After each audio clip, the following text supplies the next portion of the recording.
¿Qué tal? Buenos días. Solo en el mes de enero ha llegado a Canarias tantos migrantes como en los 6 primeros meses del año pasado. Y nada indica que en febrero esta tendencia vaya a amainar. Este fin de semana han llegado más de 900 personas. Pero claro, el ritmo de llegadas es tan grande que ya ese número se ha quedado obsoleto, con las más de 50 que han arribado en las últimas horas. Europa trata de taponar esa salida masiva de cayucos desde el origen, pero la inestabilidad de los principales países emisores lo va a poner difícil.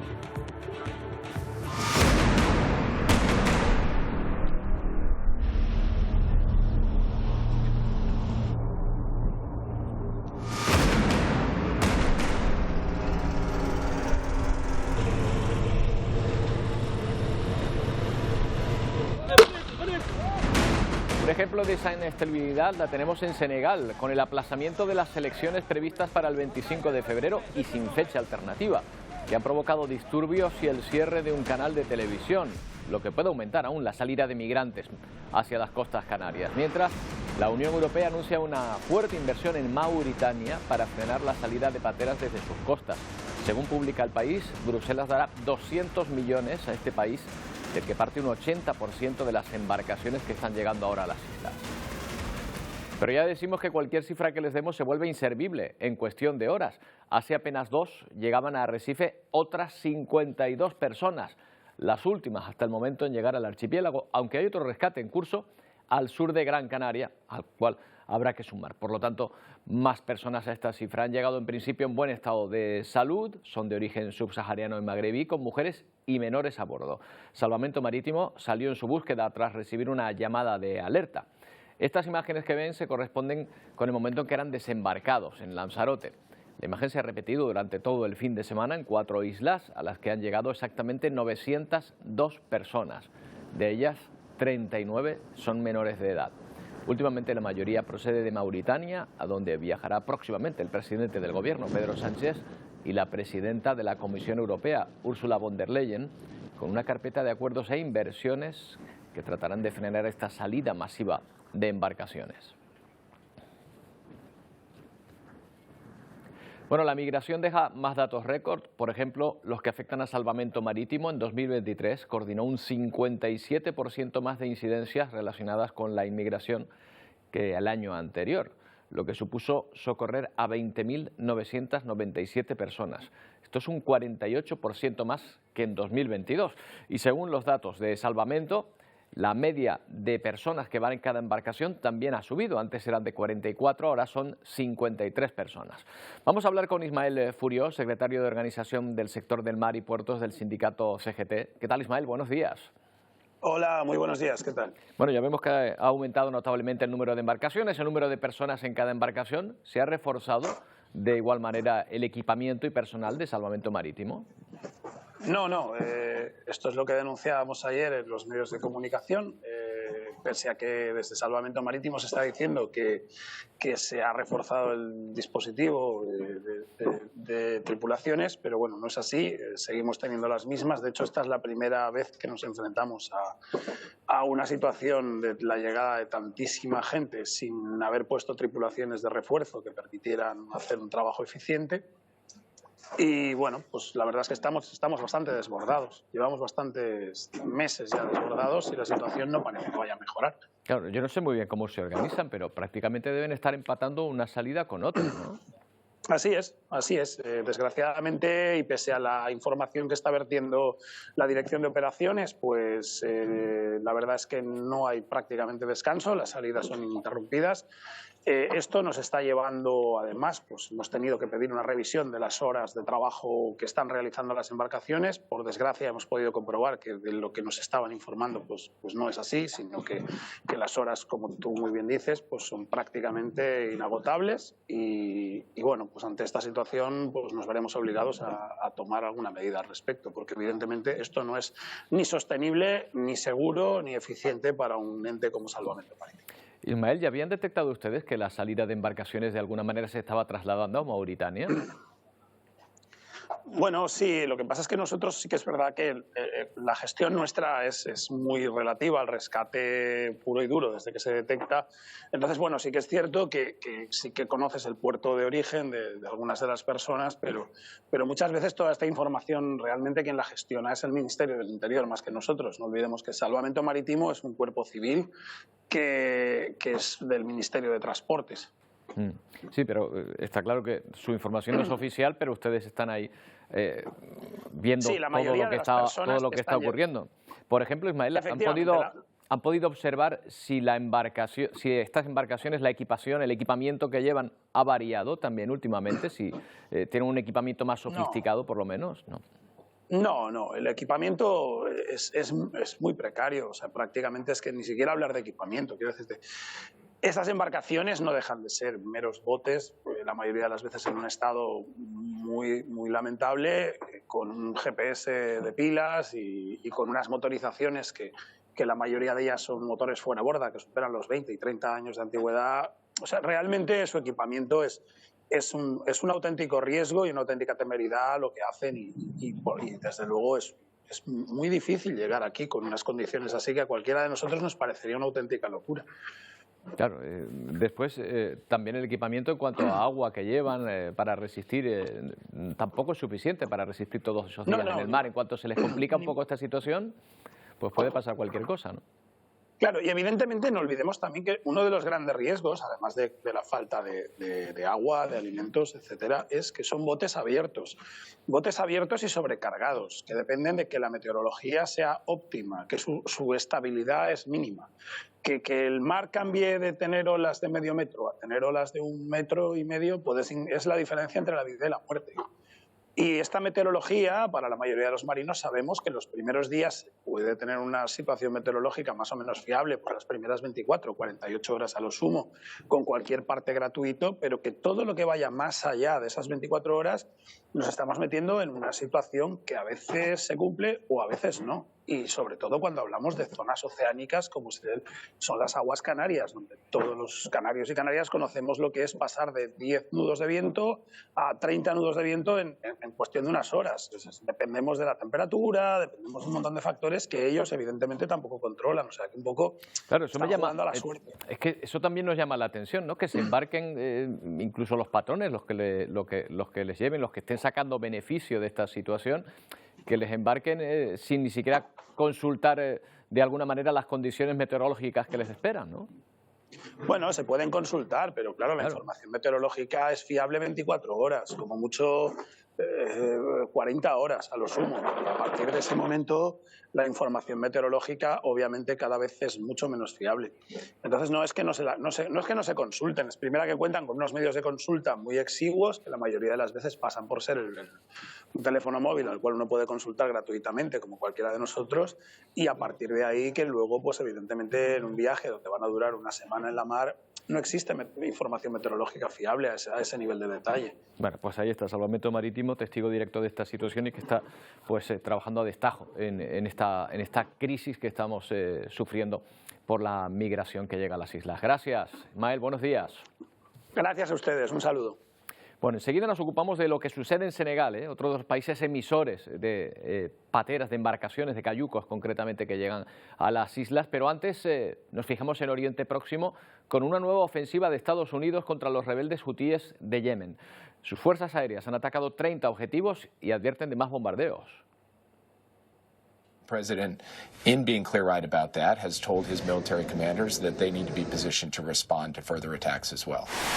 Concretamente dice una respuesta rápida y contundente por parte de los aliados del asesor de Seguridad Nacional de la Casa Blanca. En medio de este polvorín, el secretario de Estado de Estados Unidos, Antony Blinken, emprende una nueva gira por Arabia Saudí, Egipto y Qatar, países clave en las negociaciones entre Israel y Hamás. Otra de sus prioridades es cerrar el acuerdo de tregua del que lleva semanas hablándose, pero que no llega a producirse. Palmo a palmo, las tropas hebreas registran cada rincón de Gaza. Una búsqueda exhaustiva que, según el mando israelí, está dando frutos. El gobierno asegura que en esta redada en Han Yunis han localizado el cuartel general de Mohamed Sinwar, líder del brazo armado de Hamás. Los militares afirman haber encontrado importante documentación sobre los planes de la milicia. La misión se desarrolla en medio de continuos combates de los 24 batallones con los que contaba Hamas. Solo 7 están operativos, explica Netanyahu, al tiempo que afirma que los soldados han eliminado 17. Aunque la peor parte de esta ofensiva se la está llevando la población civil. A los pocos hospitales que quedan operativos siguen llegando heridos. La falta de medios hace que muchos pierdan la vida. Este médico cuenta con lágrimas en los ojos que la situación en los centros hospitalarios es extremadamente dura. Mucho más dice que las 7 semanas que pasó en cautiverio retenido por el ejército de Israel. Las bombas se escuchan cada vez más cerca de Rafah, en este enclave fronterizo con Egipto. 1,5 millones de desplazados esperan angustiados la llegada de las tropas. Sin apenas agua, comida y ropa, quienes malviven allí se esfuerzan por ganar algo de dinero para pasar el invierno. Es el caso de estos niños. Venden galletas en unas calles llenas de miseria. Bueno, hoy hemos conocido que España va a enviar 3,5 millones de euros a la Agencia de la ONU para los Refugiados Palestinos, la UNRWA. Una ayuda con la que podrían mantener sus actividades a corto plazo tras la retirada de financiación de varios países donantes. Lo ha dicho el ministro Álvarez. Los civiles palestinos dependen del apoyo de UNRWA, señorías, sobre el terreno. Es una organización, insisto, indispensable. UNRWA asiste a casi 6 millones de refugiados palestinos. En Pakistán, al menos 10 policías han muerto en un ataque a una comisaría al norte del país. La policía señala que supuestos terroristas atacaron el edificio con granadas y dispararon durante la madrugada. Los agentes trataron de defenderse, pero los terroristas lograron escapar. Las fuerzas de seguridad han acordonado la zona, han lanzado una operación de búsqueda para atrapar a los atacantes huidos.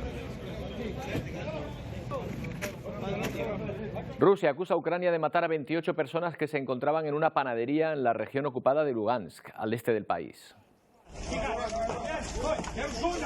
Estas son imágenes del rescate de las víctimas. El ataque provocó el derrumbe de un edificio de 2 plantas. En el momento del impacto del proyectil, decenas de personas hacían cola a la hora de comer para recibir el pan. En las inmediaciones se encontraba también un restaurante.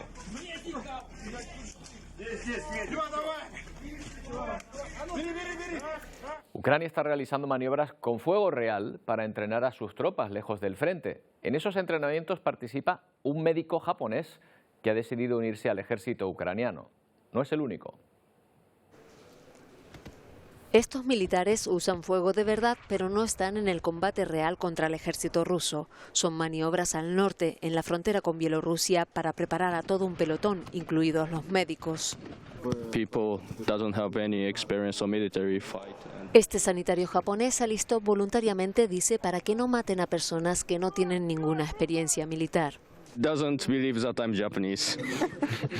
Con el rostro prácticamente oculto, cuesta reconocerle y cuenta que muchos soldados bromean con que sea japonés, pero que le dan las gracias por luchar junto a ellos. Este soldado ucraniano recuerda que necesitan más proyectiles y drones y seguramente más voluntarios. En estos ejercicios de combate en un campo cubierto de nieve también participa la Guardia Nacional y guardias fronterizos.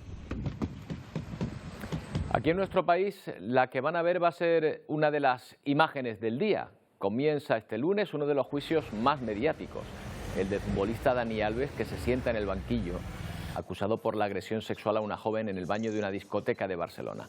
El exfutbolista se enfrenta a una petición de 9 años de cárcel por parte de la Fiscalía, que la defensa de la víctima eleva a 12. Los hechos ocurrieron presuntamente la noche del 30 al 31 de diciembre de 2022 en un local de la capital catalana. Gracias. Y después de una pausa hablaremos de El Salvador, que renueva el mandato de Bukele con una amplísima mayoría que borra la oposición prácticamente de la asamblea de este país.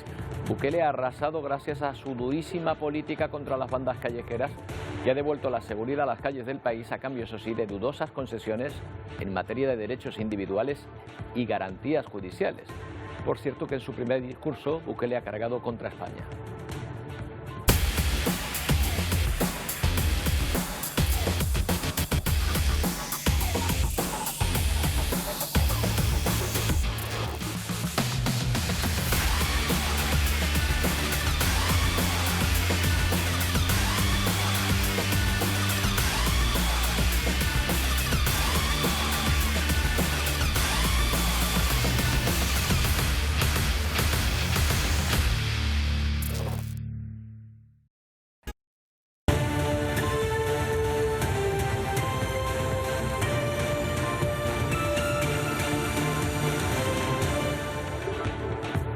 La actualidad internacional nos obliga hoy a mirar a Chile, donde el incendio originado en la región de Valparaíso el pasado viernes ha dejado ya al menos a 112 personas muertas.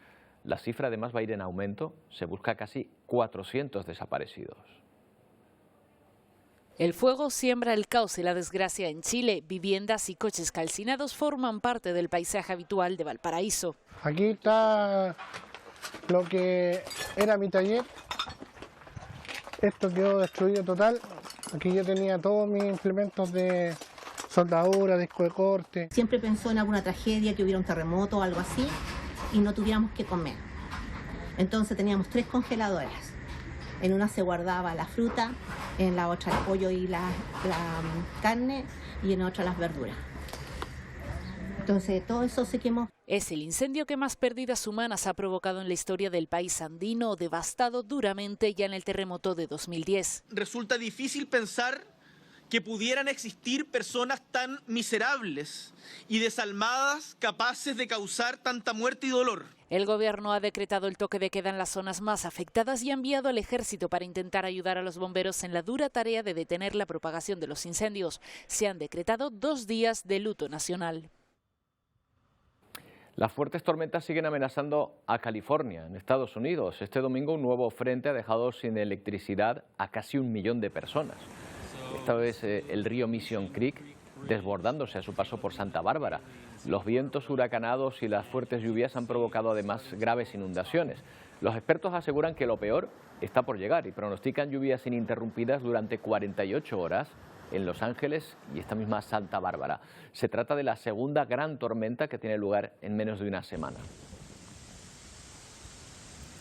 No muy lejos al sur la situación es muy diferente. Hasta 11 municipios de varias provincias mexicanas están en riesgo de sequía severa.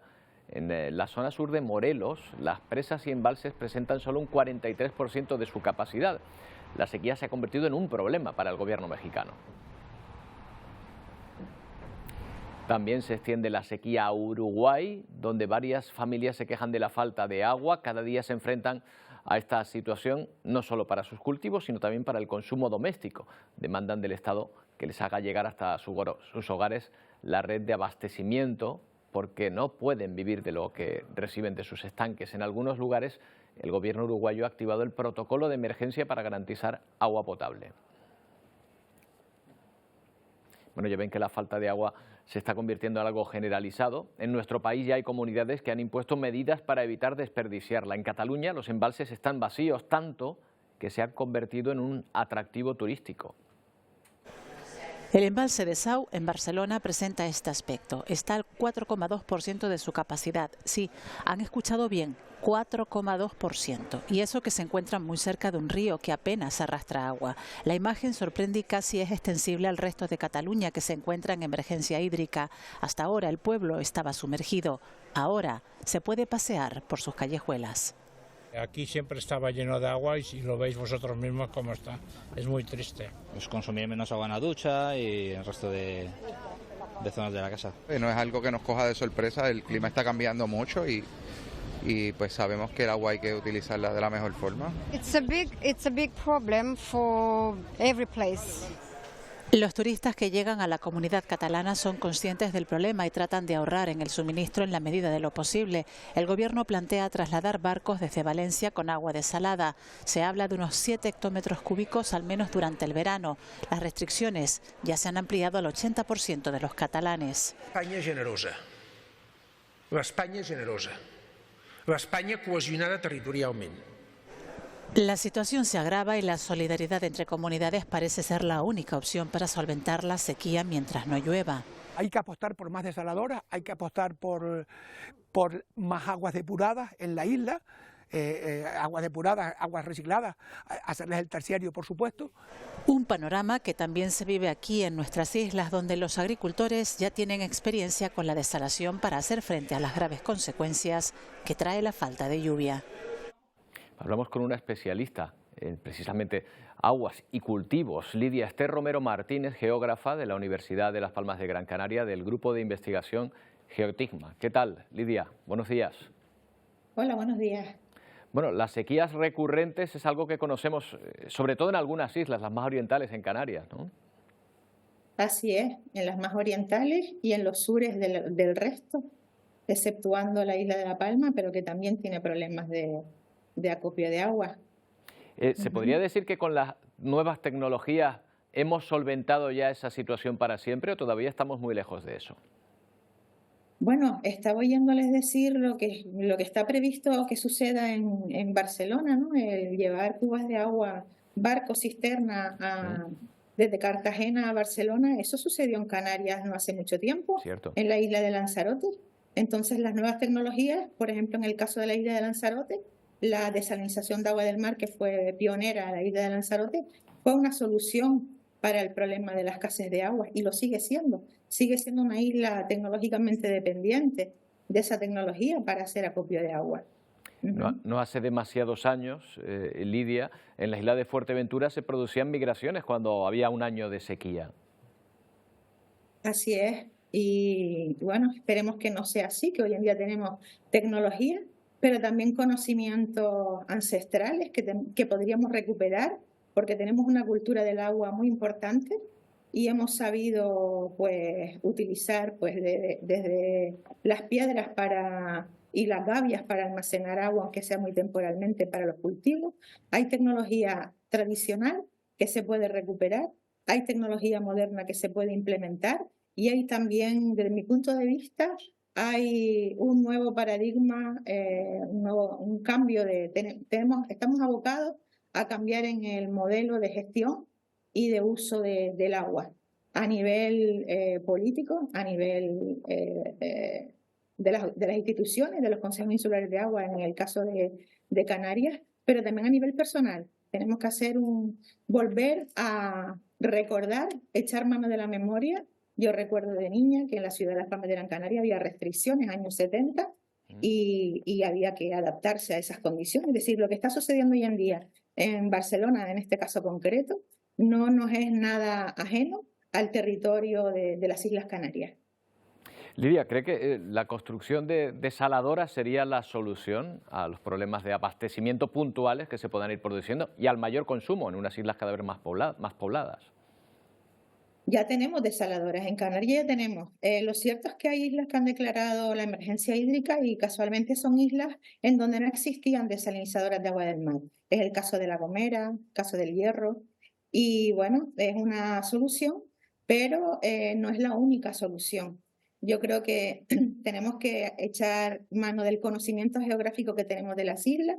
Las islas no son homogéneas, hay puntos en las islas, como puede ser en el norte de la isla de La Palma, donde llueve tanto o más que en los puntos más lluviosos de la península ibérica, y hay otros lugares, como puede ser casi la totalidad de las islas de Lanzarote y Fuerteventura, o el sur de Tenerife y de Gran Canaria, donde las precipitaciones son tremendamente escasas. Por lo tanto, quiero decir que deberíamos adaptar, digamos, el abasto de agua y el acopio de agua también a las características. Somos islas montañosas, pues igual la desalinización para las cotas bajas, para el abasto público, urbano, puede estar bien, pero a lo mejor en medianías y en cumbres hay que apostar por otros sistemas, depuración de aguas residuales con filtros verdes, con sistemas, lo que se llaman las infraestructuras azules, o en el caso de las cumbres y medianías altas también, pues aprovechar, como en el caso de Gran Canaria podría ser el caso, aprovechar el agua de nieblas, que es un regalo que nos aporta nuestro clima con los alisios y el manto de estratocúmulos. Aprovechar esa agua, está claro que no sirve para abastecer grandes poblaciones, pero entre unos sistemas y otros, los tradicionales y los modernos, haciéndolo con cabeza se puede hacer frente a esto, que no es nada nuevo para Canarias. Efectivamente, parece que no parece que haya un método definitivo, pero sí que es cierto que todos suman algo. Gracias, Lidia, por habernos acompañado. Buenos días. Bueno, buenos días. Muchas gracias a ustedes. Bueno, volvemos a hablar de migración, de la inestabilidad de algunos de los países de origen, que viene a empeorar el problema. En Senegal, sin ir más lejos, miles de personas salieron a las calles de Dakar para protestar en contra de la decisión del presidente Macky Sall de aplazar indefinidamente las elecciones, unos comicios previstos para el 25 de febrero y a las que no se podía presentar el aún presidente. La excusa se le ha dado una disputa judicial sobre la idoneidad de dos candidaturas.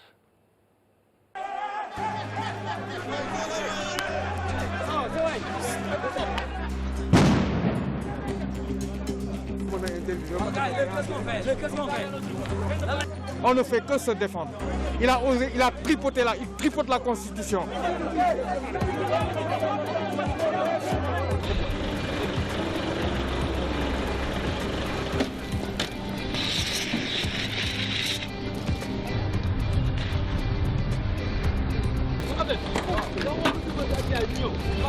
On a rendez-vous avec le peuple sénégalais.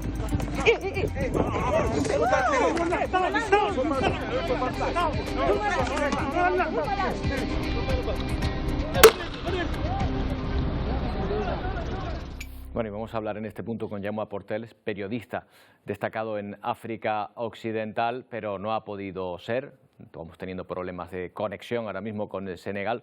Creo que mañana, esperemos que mañana podamos hacerlo. Nos vamos a la Amazonía. Allí los indios Yanomamis de Brasil no están pasando por su mejor momento. A la falta de medidas para protegerlos por parte del gobierno brasileño se suma la presión de los traficantes de oro que buscan enriquecerse de forma ilegal casi siempre en su territorio. El año pasado murieron 308 indios Yanomami. El 50% de sus muertes se debe a enfermedades como la malaria o la gripe, enfermedades que han contagiado en su mayoría los mineros ilegales que buscan en su territorio enriquecerse de forma irregular. Hay que frenar las acciones criminales, pero también permitir la asistencia educativa y sanitaria, dice la Policía Federal. Y lo dice cuando se aprueba un nuevo plan para poner fin a una crisis humanitaria en el territorio indígena. La minería ilegal y la deforestación les han llevado a la desnutrición y a los abusos continuados. La minería ilegal es muy mala para nosotros, para nuestra gente. En el bosque donde trabajaban dejaron agua sucia, contaminada y con mercurio. Eso es un gran problema, nos cuenta este chamán Yanomami. El 80% de los 20.000 cazadores furtivos han sido expulsados de su territorio, pero no ha sido suficiente. La presencia de mineros armados ha asustado a esta tribu que ya no puede plantar mandioca. Además, han visto cómo se ha reducido de esta manera su fuente de alimentación. Y nos fijamos también en Venezuela. Hace 25 años, Hugo Chávez se convertía en presidente de este país. A partir de entonces, la región cambió, y al menos económicamente a peor. De ser una de las potencias económicas de América del Sur, Venezuela es hoy uno de los países del que más personas migran hacia el norte del continente. Y vendrán nuevas situaciones y el país tiene que enrumbarse definitivamente hacia un destino mejor. Hace 25 años, un 2 de febrero, sobre esta moribunda constitución, Hugo Chávez prometía ser el presidente para el cambio de Venezuela y lo hacía bajo la influencia de la Revolución Cubana. ¡Patria socialista a muerte! Por aquel entonces Venezuela era la cuarta potencia económica y la segunda democracia libre de Sudamérica. Chávez hizo cambios, sí, como evitarse perder unas elecciones imponiendo la reelección indefinida. Con el favor de Dios y la voluntad de ustedes de gobernar aquí, desde aquí hasta el 2031. Lo único que no tocó fue el himno. Cambió bandera, mapa y hasta su nombre. Fue por él por quien hoy la conocemos como República Bolivariana de Venezuela. Y si la comparamos con la del 98, hoy hay 8 millones de personas menos. Un indicador que no deja de crecer, y esto a pesar de que durante años fue la cuna para poblaciones migrantes como la canaria. Al mismo tiempo que la población veía cómo sus ingresos se reducían, sufría el mayor desfalco por corrupción de la historia, unos 400.000 millones de dólares, persecución a los medios, pérdida de la riqueza petrolera y de relaciones diplomáticas. Ayer estuvo el diablo aquí. Los gringos han amenazado al país. Ahora resulta que doña Violencia pide más sanciones para Venezuela. Un legado que continúa 25 años después y en medio de un huracán político, económico y social. Una Venezuela sancionada lejos de la imagen de potencia que representaba. Victoria aplastante de Nayib Bukele en El Salvador. El presidente ha revalidado su cargo, se declara triunfador. Por lo pronto lo ha asumido el mismo candidato con el 85% de los votos. De confirmarse estos datos, Bukele se convertiría en el primer mandatario del país en ser reelegido en las últimas décadas. Nuevas ideas. Así comenzaba a las 5 de la tarde el escrutinio de los votos tras la jornada electoral. Los primeros sondeos daban el triunfo a Nuevas Ideas, el partido del actual presidente, y finalmente se cumplió. Bukele se alzaba como triunfador de la noche. Es literalmente el porcentaje más alto de toda la historia. Aunque aún no se han publicado los datos oficiales, Bukele asegura haber conseguido el 85% de los votos, lo que le daría una enorme mayoría en la Cámara para gobernar durante los próximos 5 años. Toda la oposición junta quedó pulverizada. Su lucha contra las pandillas y el compromiso por garantizar la seguridad en la región han sido suficientes para dejar de lado la preocupación de la ciudadanía por otros temas como los problemas económicos del país. Qué alegría, la verdad, para todo el pueblo salvadoreño volver a tener un presidente tan genial como lo ha sido Nayib Bukele. Y estamos a punto de ganar la guerra contra las pandillas. Si se confirma el claro triunfo del partido Nuevas Ideas, liderado por Bukele, se haría con el control de 60 escaños de los 84 de la Cámara Legislativa. Prácticamente Bukele borraría a la oposición. Ha llamado la atención que una de sus primeras declaraciones públicas sea un dardo contra nuestro país, contra España. Desde el Palacio Nacional el presidente ha dicho que no va a aceptar órdenes de otros países, refiriéndose al nuestro, y pide respeto para la decisión de los salvadoreños. Salvadoreños, amamos España, Europa y todos los países de Estados Unidos. Los amamos y los respetamos. No les pedimos nada, no les pedimos dinero, no les pedimos donaciones, no les pedimos ayuda internacional, no les pedimos nada. Lo único que les pedimos es respeto. No ha sentado bien al actual presidente salvadoreño algunas críticas desde medios de comunicación de nuestro país. Bueno, vamos a analizar esta victoria que se da ya por hecha. Napoleón Campos es analista, experto en política internacional. ¿Qué tal, Napoleón? Buenos días. Buenos días, Roberto. Muchas gracias por este enlace. Y todavía creo que se quedan cortos y me permitiré profundizar rápidamente en algunos puntos graves de esta reelección inconstitucional del señor Bukele. Bueno, lo primero, inconstitucional dice usted porque efectivamente se supone que la Constitución no le permitiría presentarse a un siguiente mandato. ¿Cómo ha sorteado ese problema?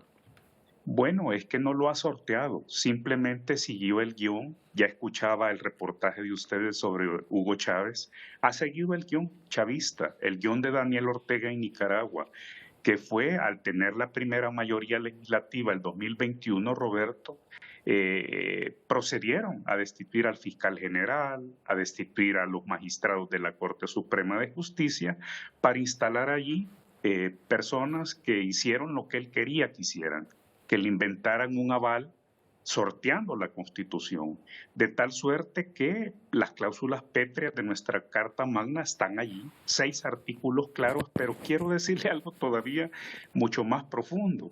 Desde que México y Centroamérica nos independizamos del Reino de España, precisamente hace más de 2 siglos, se instaló en nuestros nacientes países una tradición antirreelectoral, antitiránica, antidictatorial, y así se estableció en la Constitución el principio fundamental de la alternancia en el poder, Entonces, no solamente se está violando la Constitución actual, sino que se está socavando esa tradición. Así que estamos, creo yo, como estaba Venezuela, como Daniel Ortega el 2008-2010, a punto de entrar a una fase de reelección perpetua en El Salvador y a instalar una nueva dictadura ante los ojos de la comunidad internacional. Por eso no me extraña. Solo le acoto este punto importante, ¿sí? Roberto. Por eso no me extraña que Bukele anoche, sin conocerse los resultados, quiero decirle que a las 3 de la madrugada de hoy, hora nuestra, son aquí 15 minutos para las 6 de la mañana, todavía no se conocían resultados porque el sistema electoral ha colapsado. Entonces Bukele le teme a no ser reconocido por la comunidad internacional como un nuevo gobierno legítimo y constitucional, porque no lo es. Claro, Napoleón, lo que sí parece claro es que tiene un enorme apoyo popular. Digamos que da la sensación de que el electorado salvadoreño elige seguridad a una costa de perder algunas garantías judiciales o incluso derechos constitucionales. Yo todavía no estoy muy seguro de eso y le quiero explicar por qué. Hay procesos abiertos, uno en Nueva Jersey, otro en Nueva York, contra líderes de las maras, acusados por actos de terrorismo. Resulta que el señor Bukele, su gobierno, han protegido a varios de estos líderes y pareciera que esa paz, ese aparente triunfo sobre la delincuencia, como se está revelando en esos tribunales, es producto de una negociación, de un pacto que ya intentaron otros gobiernos con otros líderes anteriores de las pandillas, pero este ha significado que el mismo gobierno del señor Bukele ha evitado la extradición junto con esos magistrados que él instaló, ha evitado la extradición a Estados Unidos de esos líderes. Así que todavía lamentablemente no se ha escrito la última página sobre esto que nos afecta a todos en América Latina y el mundo, que es el incremento de la delincuencia. Así que eso del plan Bukele, el modelo Bukele, todavía no nos queda tan seguro.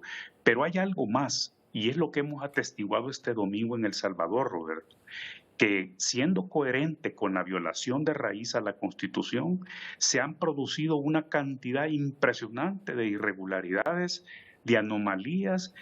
Se ha evitado una alta participación que es típica en El Salvador, a tal punto que antes de que sacaran a la prensa a ustedes, los periodistas internacionales y nuestros periodistas nacionales de los centros de votación, hacia las 4 de la tarde, lo que teníamos era el reporte ciudadano de que apenas se habían presentado en los centros electorales alrededor del 40% del electorado. Algunos hoy de madrugada han estimado que a lo mucho podría alcanzarse el porcentaje del 45%. Eso significa que el señor Bukele va a terminar siendo electo, si es que eso es así, por alrededor de un 28 a 32% del electorado total de El Salvador. Y las anomalías, Roberto, lamentablemente tu servidor ha sido, he abogado por la participación de los salvadoreños en el exterior, pero lamentablemente también hay denuncias de fraude, hay denuncias de manipulación, hay denuncias de irregularidades, sobre todo en los centros de votación y en el voto electrónico desde Estados Unidos. Napoleón, ¿usted cree que de confirmarse esas sospechas de fraude de las que me está hablando y otras cuestiones que tienen que ver con la ilegalidad de esta reelección, cree que habría países o tendría problemas Bukele para que la comunidad internacional reconociese su triunfo? Yo creo que sí, y en ese sentido no dudo que España, no dudo que la Unión Europea, viendo el caso de Venezuela, viendo el caso de Daniel Ortega, observando todas las dificultades que tuvo el actual ya presidente de Guatemala para poder asumir la presidencia, no dudo que van a ser cautos, que van a esperar los informes de las misiones de observadores electorales internacionales para proceder a tomar una decisión. Yo creo que esa es la pesadilla que se le viene a Bukele, que justamente los socios, los amigos de Centroamérica y de El Salvador, desde los acuerdos de paz de hace 35 años, nos vienen diciendo año con año que están con nosotros en la defensa de la democracia, en la defensa del Estado de Derecho, Roberto. Por lo tanto, si en nuestra Constitución está la prohibición a la reelección presidencial inmediata y consecutiva, y mucho menos alguien esté habilitado a la reelección perpetua, esperamos que actúen en consecuencia y en ese sentido procedan a no reconocer este segundo mandato ilegal y legítimo de Bukele. Bueno, pues Napoleón Campos, muchas gracias por habernos atendido, por prestarnos su tiempo. Buenos días. Buenos días, un gran saludo hasta las Islas Canarias. Un saludo. Bueno, pues llegan en un momento nuestros compañeros de Ponte al Día. Wendy Fuentes, Pedro Machín, ¿qué tal? ¿Cómo va esta mañana? ¿Qué tal, Roberto? Muy buenos días. En tan solo unos minutitos comenzamos Ponte al Día aquí en Televisión Canaria y hoy vamos a hacer balance del número de personas que han arribado a nuestras costas este último fin de semana. Han sido más de 900 en distintas islas, pero también haremos balance de este último mes de enero, que ha sido uno de los peores meses en esta ruta migratoria atlántica. Más de 7.000 personas han llegado a nuestro archipiélago, bueno, arriesgando su vida en busca de un futuro mejor. Hablaremos de esa primera atención que reciben de la mano de Cruz Roja. Realidad muy complicada y colapsada. Así se encuentra también la perrera municipal de Puerto del Rosario, en la isla de Fuerteventura. De hecho, sus trabajadores denuncian que no cabe ni un solo animal más. Una situación que radica principalmente en la falta de espacio. Vamos a estar allí para comprobarlo. Inmersos ya en carnaval en distintos puntos del archipiélago, no solo en las capitales canarias. Vamos a hacer nuestra particular crónica de lo sucedido en este fin de semana, pero también queremos poner el foco en las reservas en hoteles, tanto en Santa Cruz de Tenerife como en Las Palmas de Gran Canaria. Es prácticamente imposible encontrar ya una habitación, y si se encuentra es, bueno, pues con precios desorbitados que pueden llegar hasta los 1.000 euros por noche. Bueno, quizás quien puedan pagar esa noche 1.000 euros sean aquellos que les haya tocado un pellizco de la lotería. Porque sí, en Canarias somos afortunados, no solo por el clima y el paisaje, sino también porque no hay semana que no caiga un premio de la lotería. ¿Por qué nos gusta tanto el juego? ¿Por qué toca tanto premio en Canarias? Bueno, es uno de los temas que vamos a analizar hoy en profundidad en nuestro Ponte al Día de hoy. Y con este menú y más temas, como siempre, pendientes a la última hora, pues arrancamos este lunes de Ponte al Día. Les esperamos hasta ahora. Hasta ahora. Hasta ahora, compañeros. Bueno, anoche se entregaron los Grammys 2024 con una triunfadora clara, Taylor Swift, la gran triunfadora de la noche. Y uno de los momentos más emotivos de los últimos tiempos, la reaparición de Celine Dion, que está atravesando una dura enfermedad. Rompedora, icónica y con una fuerza desgarradora sobre el escenario, así celebraba Miley Cyrus su premio a la mejor grabación del año. Se estrenaba en esto de los Grammys, mientras hacía levantarse de la silla y bailar a la gran triunfadora de la noche, pero también de la historia de los premios. Taylor Swift. Taylor Swift, como la mayor estrella musical del momento, con un par de premios cosechados en la noche como el álbum del año por Midnights, es el cuarto que logra en esta categoría en su trayectoria, superando a artistas como Frank Sinatra o Stevie Wonder. Un premio que además acaparó el momento más emotivo de la noche, entregado por Celine Dion, que atraviesa una dura enfermedad.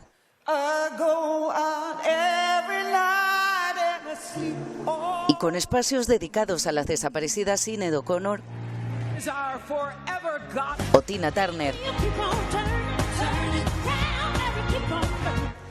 Ha sido la edición 66 de estos premios Grammys, pero también una gala donde las mujeres han arrasado.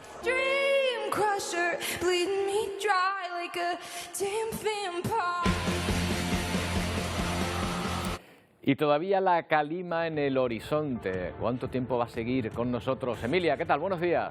¿Qué tal? Buenos días, Roberto. Bueno, pues como mínimo toda esta semana, siento comunicarles que toda esta semana vamos a tener calima, como mínimo hasta el viernes. De hecho, todavía estamos en prealerta por ese fenómeno, por la calima, que empezaba el día 1 de febrero y va a continuar por lo menos hasta este próximo viernes. Vamos a ver la imagen de satélite para ver dónde está situado el archipiélago, con qué nubosidad hoy, nubosidad sobre todo de tipo alto, que ha ido recorriendo las islas, especialmente las islas occidentales. De hecho, ya en la isla de La Palma el cielo está prácticamente gris, no solo por la calima que difumina el horizonte, sino también por esa nubosidad de tipo alto.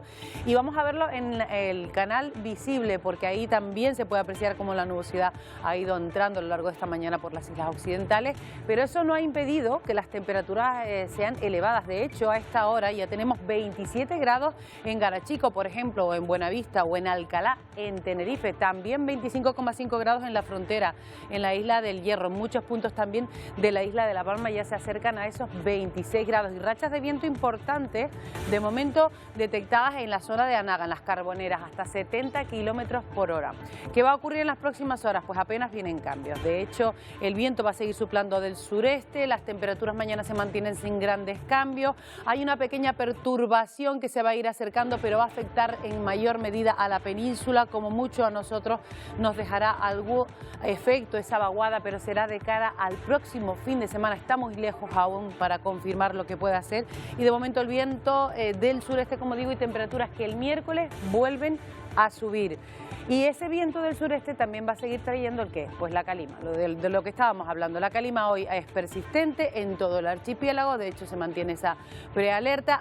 En las próximas horas va a ir disipándose un poquito. Fíjense que ya de cara al 7 de febrero pues queda Tenerife, Gran Canaria, Fuerteventura y Lanzarote con menos polvo en suspensión, pero no se va a ir del todo hasta, como digo, el viernes por la tarde. La previsión para mañana, cabe destacar pues esa nubosidad que hemos tenido hoy de tipo medio y alto. Aquí tenemos las mareas, que de todas formas también, pues bueno, contarles que en las costas del norte la mar de fondo va a soplar, va a haber mar de fondo del noroeste con olas de 2 metros de altura y mar de fondo de medio metro de altura en las costas del sur. La previsión, que veo que no podemos contárselas, bueno, pues en definitiva, nubosidad de tipo alto, sobre todo con temperaturas mañana sin grandes cambios, con viento de componente flojo y la situación marítima, como les he contado, eso sí, de nuevo con presencia de calima.